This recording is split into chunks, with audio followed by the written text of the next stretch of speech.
నీ కొరకు క్రీస్తు, నీ కొరకు క్రీస్తు. కొన్నిసార్లు మన యొక్క వైఖరి, మన యొక్క ధోరణి మనకు అత్యంత ముఖ్యమైనటువంటి నమ్మేటటువంటి విషయాలు దేన్ని ఆధారంగా చేసుకొని మనము నమ్ముతామంటే, అధిక సంఖ్యాకులు దేన్నైతే నమ్ముతూ ఉన్నారో దాన్ని మనము నమ్ముతాం. ఈ అధిక సంఖ్యాకులు నమ్ముతూ ఉన్నారు కాబట్టి ఆ విషయాన్ని, అది ఏదైనా కావచ్చండి, నేను ఒక పర్టికులర్ ఇష్యూ గురించి నేను మాట్లాడడంలా, దట్ మే బి ఎనీథింగ్. అది ఒక ఆధ్యాత్మిక సంబంధమైనటువంటి విషయం కావచ్చు, ఒక వ్యక్తి గురించి కావచ్చు, ఒక సందేశం గురించి కావచ్చు, మత వ్యవస్థని గురించి కావచ్చు, దేని గురించి అయినా కావచ్చు. అధిక సంఖ్యాకులు నమ్ముతూ ఉన్నారు కాబట్టి నేను కూడా దాన్ని నమ్మచ్చు. ఈ అధిక సంఖ్యాకులు నమ్ముతున్నారు కాబట్టి నేను దాన్ని నమ్మితే నాకు సేఫ్టీ ఉంది, భద్రత ఉంది, క్షేమం ఉంది అని అధిక సంఖ్యాకుల మీద వాళ్ళు తమ భారాన్ని మోపుతారు. సొంతగా వివేచించేటటువంటి శక్తిని, ఆలోచనని పక్కన పెట్టేస్తారు. They don't use their mind, their intellectual capabilities, their reasoning power, their wisdom. All these things they do not use. All that they say is that because majority people are following this particular path, majority people are following this particular person, majority people are following this particular ideology, therefore I will also follow this particular ideology, this particular leader, this particular religious faith, this particular anything అని చెప్పి జనాలు తమ మైండ్ని పక్కన పెట్టేస్తారు. They do not use their mind. మాస్ని వెంబడించేదానికి చాలా సులువుగా వాళ్ళు చేస్తారండి. బైబిల్లో దాని గురించినటువంటి ఒక హెచ్చరిక ఒకటి ఉంది. కొన్ని బైబిల్ వృత్తాంతాలని ఈ సందర్భంలో నేను మీకు గుర్తుకు చేస్తాను, మీరు ఆలోచించుకోండి. సంఖ్యాకాండము 14వ అధ్యాయము 1వ వచనం నుంచి. అప్పుడు సర్వ సమాజము ఎలుగెత్తి కేకలు వేసెను. ప్రజలు ఆ రాత్రి ఎలుగెత్తి ఏడ్చిరి. మరియు ఇశ్రాయేలీయులందరూ మోషే అహరోనులపైన సణుగుకొండ్రి. ఆ సర్వ సమాజము, అయ్యో, ఐగుప్తులో మేమేలా చావలేదు, అరణ్యమందు మేమేలా చావలేదు, మేము కత్తివాత పడినట్లు యెహోవా మమ్మను ఈ దేశంలోనికి ఏలా తీసుకుని వచ్చును, మా భార్యలు మా పిల్లలు కొల్లపోదురు, తిరిగి ఐగుప్తు వెళ్ళుటకు మాకు మేలు కాదా అని వారితో అన్రి. వారు, మనము నాయకుని ఒకరిని నియమించుకుని ఐగుప్తునికి తిరిగి వెళుదామని ఒకరితో ఒకడు చెప్పుకొనగా మోషే అహరోనులు ఇశ్రాయేలు సర్వ సమాజం ఎదుట సాగిలపడిరి. హిస్టారికల్ బ్యాక్గ్రౌండ్ ఏంటి అంటే, నేను చదివినటువంటి వాక్యానికి ఈ బిబ్లికల్ బ్యాక్గ్రౌండ్, హిస్టారికల్ బ్యాక్గ్రౌండ్ ఏమిటి అంటే, మోషే ఇశ్రాయేలీయులను తీసుకొని దేవుడు సెలవిచ్చినటువంటి రీతిగా వారిని కానాను దేశానికి నడిపిస్తూ ఉన్నాడు. ఈ సమయంలో వారు కానాను దేశం యొక్క సరిహద్దుల్లో ఉన్నారు. కొద్ది దూరంలో మాత్రమే ఉన్నారు. వాళ్ళు ఉండేటటువంటి ప్రాంతము కాదేశ్. ఈ కాదేశ్ ప్రాంతంలోనికి వచ్చినప్పుడు మోషే దేవుడు చెప్పినటువంటి రీతిగా 12 మంది వేగులను కానాను దేశాన్ని వేగు చూసేదానికి పంపించాడు. ఒక్కొక్క గోత్రం నుంచి ఒక్కొక్కరిని ఎన్నిక చేశారు. వాళ్ళు పోయారు. కానాను దేశంలోకి పోయిన తర్వాత, దాన్ని వేగు చూసిన తర్వాత వాళ్ళు అక్కడి నుంచి తిరిగి సమాచారాన్ని తీసుకొని వచ్చారు. 12 మందిని పంపిస్తే 10 మంది ఒక రకమైనటువంటి సమాచారాన్ని చెప్తున్నారు. 2 మాత్రం, కాలేబు, యెహోషువ మాత్రం భిన్నమైనటువంటి సమాచారాన్ని చెప్తున్నారు. ఈ 12 మంది వేగు చూసినటువంటి వారిలో మెజారిటీ, అధిక సంఖ్యాకులు ఏమని చెప్తూ ఉన్నారంటే, కాదేశ్ నుంచి మేము బయలుదేరి కానాను ప్రాంతానికి వెళ్ళాము. అక్కడ ఉండేటటువంటి ప్రజలు దీర్ఘదేహులు, బహు శరీర దారుఢ్యం కలిగినటువంటి వారు. వాళ్ళ ముందు మేము మిడతల్లాగా కనిపించాము. వాళ్ళ భవనాలు చాలా ఎత్తుగా ఉన్నాయి.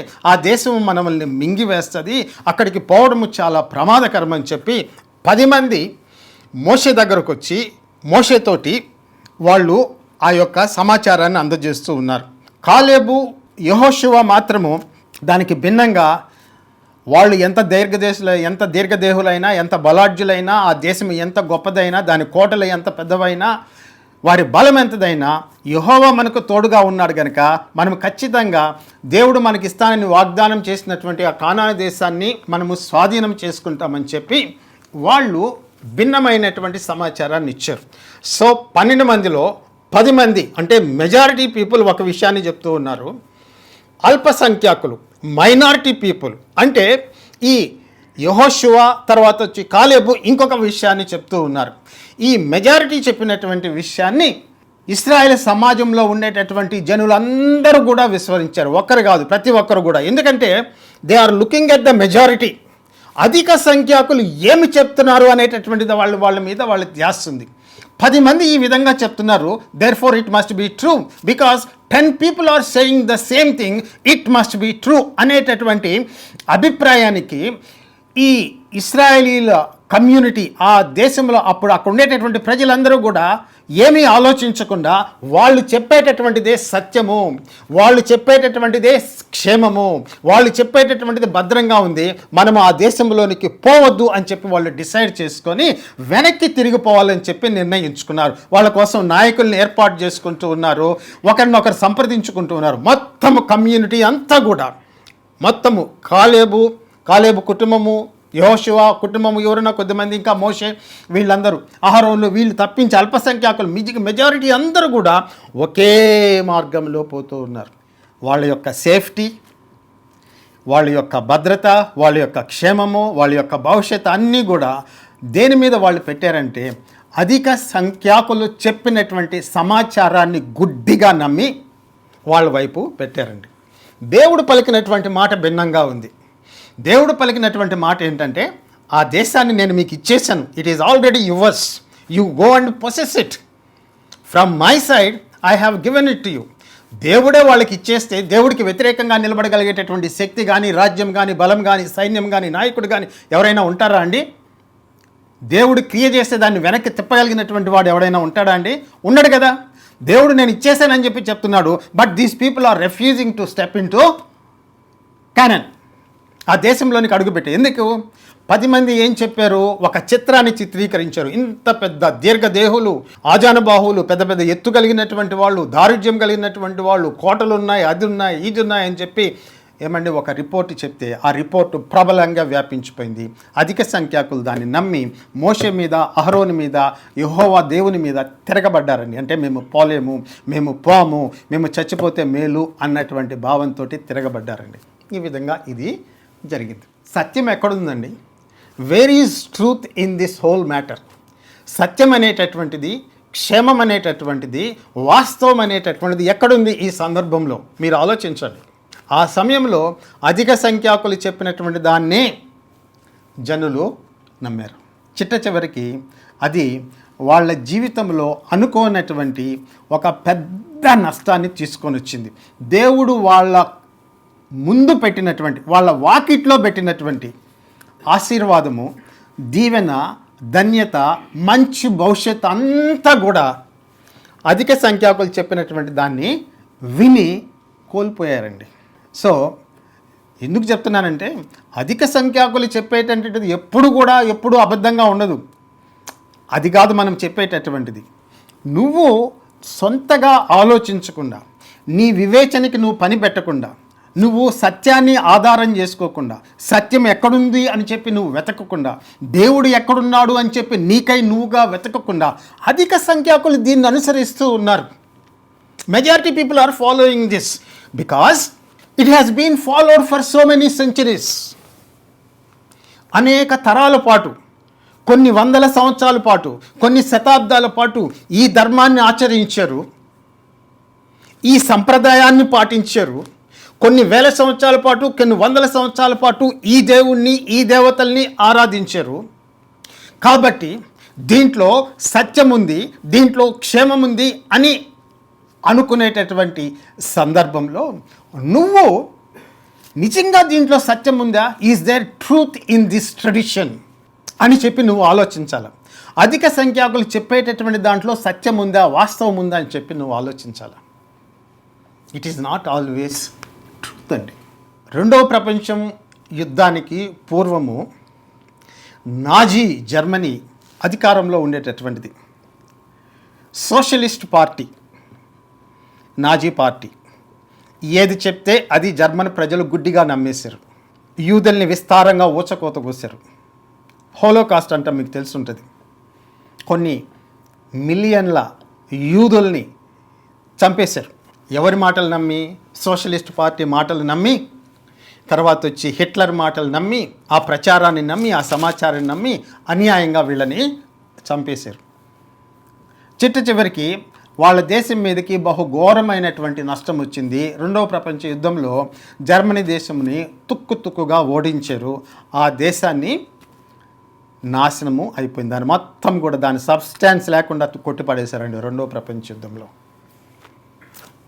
అంటే దేన్ని నమ్ముతున్నావు అనేటటువంటి దాని గురించి నువ్వు ఆలోచించాలి. Just because majority people are saying, just because for so many thousands of years and hundreds of years this has been followed, this tradition has been followed, we have trusted this tradition, therefore it must be true అనేటటువంటి దాన్ని నువ్వు శోధించి వ్యక్తిగతంగా నువ్వు తెలుసుకోవాలా. Is there truth really in that? ఇక్కడ ఈ బైబిల్లో అధిక సంఖ్యాకులు 10 మంది వేగుల వారి యొక్క సమాచారాన్ని విని వాకిట్లో నిలిచి ఉన్నటువంటి ఆశీర్వాదాన్ని, దేవుడి యొక్క దీవెనని, ఆ భూమిని మొత్తాన్ని కూడా కోల్పోయారండి. 40 సంవత్సరాలు వాళ్ళు తిరిగి అదే అరణ్యంలో, అదే ఎడారిలో చుట్టూ తిరుక్కుంటూ 40 సంవత్సరాలు కానాను దేశంలోనికి అడుగు పెట్టకుండా అక్కడే వాళ్ళు తిరగాల్సి వచ్చింది. చివరికి అరణ్యంలోనే పాపము చనిపోయారండి. దేన్ని నమ్ముతావు? అది ముఖ్యమైనటువంటి విషయం. Just because your leaders are saying that may not be true. ఇక్కడ ఈ సందర్భంలో 10 మంది వేగులు లీడర్స్ అనుకోండి, వాళ్ళు చెప్తూ ఉన్నారు మోషే అహరోనులు అల్పసంఖ్యాకులు అయిపోయారు, కాలేబు యెహోషువ అల్పసంఖ్యాక వర్గం అయిపోయారు, మెజారిటీ ఆఫ్ పీపుల్ ఈ వైపే ఉన్నారండి. భయంకరమైనటువంటి నష్టం వచ్చిందండి ఇశ్రాయేలీలకి ఈ మెజారిటీని ఫాలో అయినందువల్ల. కాబట్టి నువ్వు సత్యాన్ని శోధించేటటువంటి వాడివైతే, దేవుణ్ణి వెతికేటటువంటి వాడవు, దేవుణ్ణి వెతికేటటువంటి దానివైతే, గుడ్డిగా అధిక సంఖ్యాకులు ఫలానా దేవుణ్ణి వెంబడిస్తున్నారు కాబట్టి దాన్ని నువ్వు వెంబడించాల్సినటువంటి అవసరం లేదు. నీకై నువ్వుగా సత్య శోధన అనేటటువంటిది చెయ్యి. నీకై నువ్వుగా, దేవా నువ్వు ఎక్కడున్నావు, నువ్వు ఎవరు, నీ పేరేంటి, what are you, who are you, how do I know that you are God అని చెప్పి ఆ దేవుడిని నువ్వు అడుగు. ఆ దేవుడు కానీ ఉంటే ఆ దేవుడు నీ ప్రార్థన తప్పకుండా విని నీ ప్రార్థనకి ఆయన జవాబిస్తాడు. ఎందుకంటే బైబిల్లో కనిపించేటటువంటి దేవుడి గురించి నేను మాట్లాడుతున్నాను కాబట్టి బైబిల్లో గురించి దేవుడికి మాత్రమే నేను పరిమితం అవుతాను. ఈ దేవుడు వినేటటువంటి దేవుడు, చూసేటటువంటి దేవుడు, గ్రహించేటటువంటి దేవుడు, అన్ని సమస్త కార్యాలను నిర్వహించేటటువంటి సర్వశక్తి సంపన్నుడు. నువ్వు చెప్పేటటువంటి మాటలు ఆయన వింటాడు. నువ్వు ఆయన అడుగు, నీకై నువ్వుగా దేవుడు ఎవరని శోధించు. అధిక సంఖ్యాకులు ఫలానా మతాన్ని ఆచరిస్తున్నారు కాబట్టి నువ్వు కూడా గుడ్డిగా ఫాలో కావాల్సినటువంటి అవసరం లేదు. క్రైస్తవ మతం అనేటటువంటిది కోట్ల మంది ఫాలో అవుతున్నారు. అంత మాత్రం చేత ఇది కరెక్ట్ అని చెప్పి నువ్వు క్రైస్తవ మతాన్ని గురించి చెప్పాల్సినటువంటి అవసరం నీకు లేదు. నీకై నువ్వుగా క్రైస్తవ మతం అంటే ఏమిటి, ఇది ఎక్కడి నుంచి వచ్చింది, వీరు నమ్మేటటువంటి గ్రంథం ఏంటి, దీంట్లో ఉండేటటువంటి దేవుడు ఎవరు, ఈయన చేసినటువంటి క్రియలు ఏంటి, కార్యాలు ఏంటి అని చెప్పి వ్యక్తిగతంగా నువ్వు ఆ దేవుడిని సంధించి, వ్యక్తిగతంగా ఆ దేవుని యొక్క వాక్యాన్ని నువ్వు పట్టుకొని దాన్ని నువ్వు శోధించి, దాన్ని నువ్వు పరిశోధించి దానితోటి నువ్వు ఇంటరాక్ట్ అయ్యి దానితోటి మాట్లాడి నీకై నువ్వుగా సత్యాన్ని తెలుసుకో. Do not say because majority people are following that Christian religion therefore it must be true అనేటటువంటిది లాజికల్ ఫ్యాలసీ ఉంటుంది. దాంట్లో ఉండొచ్చు, మెజారిటీ వాళ్ళు ఉండొచ్చు, తప్పై ఉండొచ్చు కూడా. నీకై నువ్వుగా నువ్వు తెలుసుకోవాలా. కాబట్టి 150 కోట్ల మంది ఒక పర్టికులర్ ధర్మాన్ని, ఒక పద్ధతిని వాళ్ళు ఆచరిస్తున్నారు కాబట్టి దాంట్లో ట్రూత్ ఉందని చెప్పి అనుకోవడము నువ్వు వివేచించకుండా చేసేటటువంటి నిర్ణయానికి అది దర్పణము పడుతూ ఉంది. సో లీడర్స్ని ఇక్కడ ఇశ్రాయేలీలు ఆ 10 మంది వేగుల వారిని గుడ్డిగా నమ్మేశారండి. అల్పసంఖ్యాకులైనటువంటి మోషేని, అహరోన్ని, వారి కుటుంబ సభ్యుల్ని, యెహోషాపాతును, తర్వాత వచ్చి కాలేబుని వారిని నమ్మలే. These are less in number, therefore they thought it may not be true, there is no safety because these people are minority people. Minority అయినంత మాత్రాన, అల్పసంఖ్యాక వర్గమైనంత మాత్రాన దాంట్లో సత్యం లేకుండా ఉంటుందా? అల్పసంఖ్యాక వర్గమైనంత మాత్రాన వారిలో దేవుడు లేకుండా ఉంటాడా? నువ్వు అటువంటి ఆలోచన, అటువంటి తాత్పర్యానికి వచ్చేదానికి ఏమైనా రుజువు ఉందా? నువ్వు పరిశోధించాలా, నువ్వు పరిశీలించాలి. తీవ్రమైనటువంటి నష్టం అనేటటువంటిది వచ్చింది. నీ విశ్వాస జీవితంలో కూడా నువ్వు ఎవరిని వెంబడిస్తూ ఉన్నావు, ఏ నాయకుడిని నువ్వు చూస్తూ ఉన్నావు, ఎవరి మాటలు వింటూ ఉన్నావు, వాళ్ళు చెప్పేటటువంటిది ఏమిటి అనేటటువంటిది నువ్వు శోధించి తెలుసుకోకుండా గుడ్డిగా నమ్మేవనుకో నష్టపోతావు. కొన్ని సందర్భాల్లో నీ యొక్క ఎటర్నల్ ఫ్యూచర్ అనేటటువంటిది, నీ భవిష్యత్తు అనేటటువంటిది ప్రమాదంలో పడవచ్చు. అసలు నువ్వు రక్షణలోనికి రాకుండా పోవచ్చు. ఎందుకంటే అధిక సంఖ్యాకులు చెప్పేటటువంటి దాన్ని నువ్వు నమ్మి ఆ మార్గంలో ఫాలో అయ్యవు. దేవుడు ఇచ్చినటువంటి రక్షణ నువ్వు కోల్పోయేదానికి ఆస్కారం ఉంది. దేవుడు చెప్పినటువంటి మాటల్ని ఇశ్రాయేలీయులు నమ్మలేదండి. అధిక సంఖ్యాకులు ఏం చెప్పారో దాన్ని నమ్మారు. అందుకని వాళ్ళు ఏం చేశారంటే అండి, దేవుడు ఇస్తానన్నటువంటి విశ్రాంతిలోకి వాళ్ళు ప్రవేశించకుండా వాళ్ళు అరణ్య మార్గంలో వాళ్ళు నశించిపోయారు. వాళ్ళ శవములు అరణ్యములో రాలిపోయినాయి అని చెప్పి హెబ్రీలకు రాసినటువంటి పత్రికలో ఒక దగ్గర 2వ అధ్యాయంలో అనుకుంటా రాయబడింది. They did not believe in truth, they believed in the report of the majority. So నువ్వు ఎవరివైనా సరే సత్య శోధకుడు అయి ఉంటే దేవుని యొక్క వాక్యము ఎక్కడుంది, దేవుడు ఎక్కడ దొరుకుతున్నాడు అనేటటువంటి దాని విషయమై నువ్వు ఆలోచించుకొని, నువ్వు పరిశోధించి, నువ్వు పరిశీలించి ఇది నిజమేనా అని చెప్పి ఆలోచించు. అప్పుడు నువ్వు సత్యంలోనికి నడిపింపబడతావు. నెక్స్ట్ ఇంకొక ఉదాహరణలోనికి నేను వస్తానండి. అంతకుముందు చెప్పినటువంటి విషయాన్ని నేను తిరిగి ఇంకొకసారి రికౌంట్ చేస్తాను. ఇశ్రాయేలీయులు ఫిలిష్తీయుల మీద యుద్ధానికి బయలుదేరినప్పుడు వాళ్ళని నడిపించేదానికి నాయకులు ఉన్నారు. ఫిలిష్తీయులకి ఇశ్రాయేలీకి జరిగినటువంటి యుద్ధంలో ఇశ్రాయేలీయులు బహుఘోరంగా నష్టపడ్డారు. మొదటి దఫా యుద్ధంలో 4,000 మంది చనిపోయారు. తర్వాత ఇశ్రాయేలీయులు ఇంకొక ఆలోచన చేశారు. నాయకులు తర్వాత వచ్చి అక్కడ ఉండేటటువంటి పెద్దలు కలిసి ఆలోచన చేసి ఎందుకు మనము ఓడిపోయాము అని ఆలోచన చేసి ఒక తాత్పర్యానికి వచ్చారు. మన దగ్గర యెహోవా యొక్క నిబంధన మందస్సము లేదు కాబట్టి మనం ఓడిపోయామని చెప్పి వాళ్ళు ఒక విషయాన్ని ప్రజలకు బోధించారు.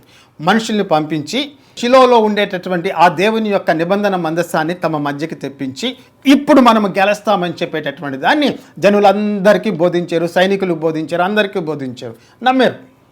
రెండోసారి యుద్ధానికి బయలుదేరారు. రెండోసారి యుద్ధంలో ఈసారి 4,000 మంది కాదు చనిపోయింది, సుమారుగా 30,000 మంది ఇశ్రాయేలీయులు చనిపోయారండి. దేన్ని నమ్మారు? అబద్ధపు మాటలని నమ్మారండి. దే డిడ్ నాట్ థింక్ మనము ఓడిపోయింది నిజంగా యెహోవా యొక్క మందసం లేకుండా పోవడం వలన, లేదంటే మన ప్రవర్తనల లోపమా, ఎందుకు దేవుడు మన మధ్య లేడు, why God is not with us, what is the reason for this failure, what is the reason for this defeat అనేటటువంటిది వాళ్ళు ఆలోచించలే. మందిని నాయకులు నమ్మేసి గుడ్డిగా వెళ్ళిపోయారు. ఫలితము 30,000 మంది చనిపోయారు. క్రిటికల్ థింకింగ్ అనేటటువంటిది విశ్వాసంలో కూడా అవసరం. ఆలోచించాల, ఎందుకు లేకుండా పోయాడు. అదే 7వ అధ్యాయంలో సమూయేలు ప్రార్థన చేయగా దేవుడు ఆ ప్రార్థన ఆలకించి ఫిలిష్తీయుల్ని చల్లా చెదరు చేశారు. ఇశ్రాయేలీయులు ఫిలిష్తీయుల్ని వెంబడించి వాళ్ళని తరిమి కొట్టి వాళ్ళ దగ్గర నుంచి వాళ్ళు కోల్పోయినటువంటి భూభాగాలను కూడా పొందుకున్నారు. ఇక్కడ ఎందుకు ఈ తేడా, అక్కడ ఎందుకు ఆ తేడా, ఆ రీజన్ ఏంటి అనేటటువంటి నువ్వు ఆలోచించాలి. ఎప్పుడు కూడా మాస్ దీన్ని ఫాలో అవుతున్నారు కాబట్టి అది ట్రూ కాదు. మాస్ అనేటటువంటిది ఒకటి ఉంది, గుంపు అనేటటువంటిది ఒకటి ఉంది. ఈ గుంపుకి మాస్ అనేటటువంటి దానికి థింకింగ్ కెపాసిటీ తక్కువ, క్రిటికల్గా ఆలోచించలేరు. ఆ ఆలోచన మనము అలవాటు చేసుకోవాలి. ఎక్కడుంది ట్రూత్, ఎక్కడుంది అనేటటువంటి మనము ఆలోచించుకోవాలి. ఒకవేళ నువ్వు ఆలోచించకపోతే నువ్వు రక్షణనే కోల్పోయేటటువంటి ప్రమాదం అనేటటువంటిది నీకు సంభవించవచ్చు. ఇంకొక ఉదాహరణ చెప్పి నేను ముగిస్తాను. అపోస్తల కార్యములు 2వ అధ్యాయంలో మీకు ఒక విషయం కనిపిస్తుంది. అపోస్తలులు మిగిలినటువంటి శిష్యులు సుమారుగా 120 మంది ఒక మేడగదిలో కూర్చొని ప్రార్థన చేస్తున్నారు. అది పెంతెకోస్తు పండుగ దినము. అది చాలా విశేషమైనటువంటి దినమండి. ఆ పండుగ దినాన్ని జరుపుకునేదానికి విస్తారమైనటువంటి జనులు, ఇశ్రాయేలీలందరూ యెరూషలేములో దేవుని యొక్క మందిరం దగ్గర కూర్చుంటారు.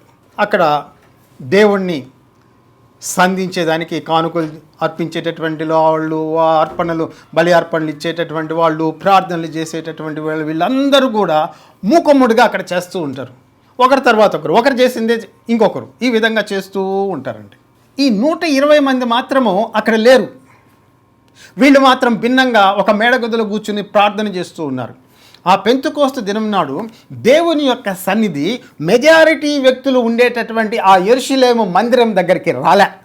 ఎవరి దగ్గరకు వచ్చిందంటే దేవుని సన్నిధి ఈ మేడగదిలో కూర్చొని దేవునికి ప్రార్థన చేస్తున్నటువంటి అల్పసంఖ్యాక వర్గమైనటువంటి దిస్ మైనారిటీ పీపుల్ దగ్గరికి, అల్పసంఖ్యాకులైనటువంటి ఈ వ్యక్తుల దగ్గరికి దేవుని యొక్క సన్నిధి వచ్చింది. ఎందుకంటే వాళ్ళు సత్యాన్ని వెంబడిస్తూ ఉన్నటువంటి వారు, సత్యం అనేటటువంటిది వాళ్ళ దగ్గర ఉంది, దేవుడు అనేటటువంటి వాడు వాళ్ళ దగ్గర ఉన్నాడు, దేవుని యొక్క సన్నిధి వాళ్ళ దగ్గర ఉంది, దేవుని యొక్క మాటలు వాళ్ళ దగ్గర ఉన్నాయి, దేవుని యొక్క రక్షణ విధానాన్ని ఎరిగినటువంటి వాళ్ళు, రక్షణ ఏ విధంగా పొందాలా, దేవుని యొక్క మోక్షం ఏ విధంగా ఉండాలా బోధించేటటువంటి వాళ్ళు, వీళ్ళ దగ్గరికి దేవుని యొక్క సన్నిధి బహు శక్తివంతంగా దిగి వచ్చిందండి.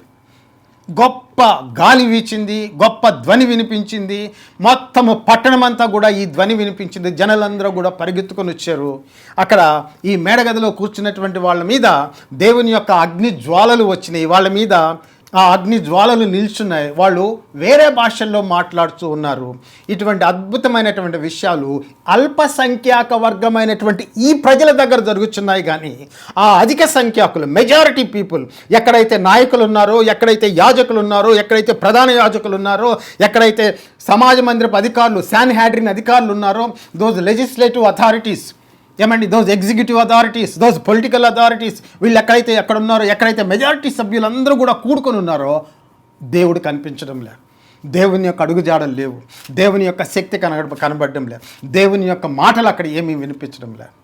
ఈ అల్పసంఖ్యాక వర్గాల దగ్గర దేవుని యొక్క వాక్యము, దేవుని యొక్క శక్తి, దేవుని యొక్క సన్నిధి అనేటటువంటిది కనిపిస్తూ ఉందండి. కాబట్టి అల్పసంఖ్యాక వర్గాలు నమ్మేటటువంటిది ఎప్పుడూ అబద్ధమై ఉండదు. అదేవిధంగా అధిక సంఖ్యాకులు నమ్ముతున్నారు కాబట్టి దాంట్లోనే సత్యం ఉందని చెప్పి మనము నిర్ధారణకు వచ్చేదానికి ఆస్కారమే లేదు. ఒక విషయము అనేక సంవత్సరాలుగా నమ్మబడుతూ ఉంది కాబట్టి, because it has been trusted, because it has been believed for so many years, for so many hundreds of years and thousands of years, by so many people, for so many generations, that doesn't make it a truth. అన్ని సంవత్సరాల నుంచి ఉంది కాబట్టి ఈ సంప్రదాయము, అన్ని సంవత్సరాల నుంచి దీన్ని నమ్మారు కాబట్టి జనులు, అది సత్యం అయిండేదానికి ఆస్కారము లేదు.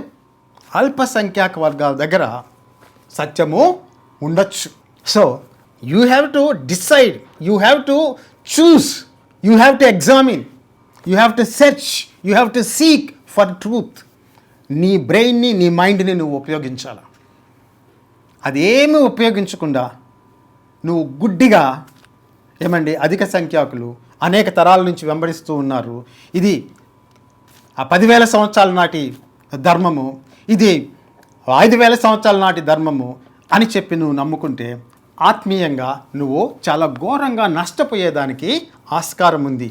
కాబట్టి దేవుణ్ణి కోల్పోకుండా చూసుకో. నీ జీవితంలో నీకు జరిగేటటువంటి అన్ని నష్టాల్లో పెద్ద నష్టము, పూడ్చలేనటువంటి నష్టము, తిరుగులేనటువంటి నష్టము ఏమిటి అంటే దేవుణ్ణి కోల్పోవడం అనేటటువంటిది భయంకరమైనటువంటి నష్టం.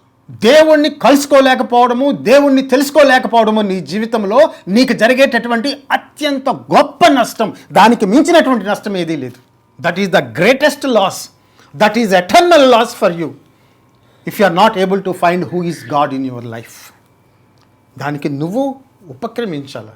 So don't blindly believe because majority people are following so particular way, therefore it must be truth అనేటటువంటిది, ఆ లాజికల్ ఫెలసీ అనేటటువంటి దాన్ని నువ్వు గుర్తించాలి. So come to the truth. నిన్ను ఆహ్వానించేటటువంటిది ఏంటంటే ఈ బైబిల్ గ్రంథాన్ని గురించి నువ్వు చూడు, ఆలోచించు. నేను ఈ ఒక్క బైబిల్ గ్రంథాన్ని మాత్రమే ఆలోచించమని చెప్పి, చదవమని చెప్పి నీకు చెప్పడం లేదు. You are a free man, you are a free woman, you have the freedom to choose which book to follow, which book to read and which book not to read. That is, you have that complete freedom and take up this Bible and read it. నువ్వు చదువు, దీన్ని చదువు, దీంట్లో ఉండేటటువంటి మాటల గురించి చదువు, దీంట్లో ఉండేటటువంటి సాక్ష్యాల గురించి చదువు, దాంట్లో ఉండేటటువంటి కీలకమైనటువంటి వ్యక్తి క్రీస్తుని గురించి చదువు. ఆయన ఏం క్రియలు చేశాడు, ఆయన ఏం కార్యాలు చేశాడు, ఆయన ఏమి జరగబోతుందని చెప్తూ ఉన్నాడు. ఈ బైబిల్లో ఉండేటటువంటి ఒక ప్రత్యేకత ఏమిటో ఉందో తెలుసా అండి? విషయాలు సంఘటనలు జరగక ముందే ఇవి జరుగుతాయి అని చెప్పి ముందుగానే చెప్పబడినటువంటి ఒక ఏకైక ప్రత్యేకమైనటువంటి గ్రంథము బైబిల్. ప్రాఫెసీ అనేటటువంటిది బైబిల్ యొక్క ప్రత్యేకమైనటువంటి లక్షణం. రాజ్యాల్లో, దేశాల్లో, వ్యక్తుల జీవితాల్లో ఏమి జరగబోతున్నాయో ముందుగా చెప్పేటటువంటి పుస్తకం ఇది. అవి జరిగినాయా లేదా నువ్వు విచారించి చూడు. ఈ దేవుని నమ్ముకునేటువంటి వ్యక్తుల యొక్క జీవితాలు ఏ విధంగా మార్చబడ్డాయి?